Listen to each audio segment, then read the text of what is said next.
কোনো ইভেন্টে লিপস্টিক পরে গেলে লিপস্টিক ঠোঁটে কম পেটে বেশি চলে যায়। একটু ফুচকা দিয়ে শুরু করেছে কি করেনি, সঙ্গে সঙ্গে টাচ আপ। এসব ঝামেলা এখন অতীত। 5 তলা মান পুরোটাই লিপ ইঙ্ক। এটা লিপস্টিক একদম নয়, এটা ঠোঙা থেকে বের করে জাস্ট ঠোঁটের উপরে অ্যাপ্লাই করো, তারপরে ছাল চামড়া তুলে রেডি হয়ে যাও। কথা দিলাম এটা এমন একটা জিনিস, ঠোঁটের চামড়া ছিঁড়ে ফেলে ওটা উঠবে না। প্রথমে দেখে মনে হচ্ছিল যেন ঠোঁটের উপর আলকাতরা ঘষছি, কিন্তু আলকাতরাটা উঠে গিয়ে যে কালারটা বেরোবে সেটা তোমাকে একটা বিউটিফুল কালার দেবে।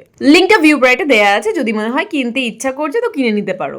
দেখো ভাই, নিজের দায়িত্বে কিনবে, তারপরে ঠোঁটে এটা ওটা ঘষে বলবে দিদি তো হচ্ছে না বা ভালো লাগছে না, তখন আমাকে দোষ দিও। প্রথমে বলে রাখি, কষ্ট কিন্তু আছে। ঠোঁটের উপরে যে প্রলেপটা পড়বে সেটা তুলতে কিন্তু দমটা তোমার ফাটবে। তুলতে তুলতে ভালো করে আবার দেখে নিচ্ছিলাম ঠোঁটের চামড়া উঠে যাচ্ছে না তো, তারপরে দেখলাম না।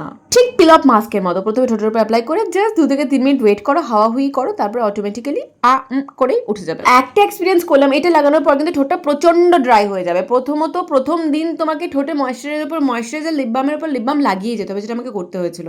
তবে একবার লেগে গেলে আর কোনো চিন্তা নেই, লিপস্টিক অনেকক্ষণ স্টে করবে। ইভেন আমি খাওয়া দাওয়ার পরে প্রায় 2 ঘন্টা পরে এসে আপনাদের দেখাচ্ছি, তখনও কিন্তু কালার ওঠেনি।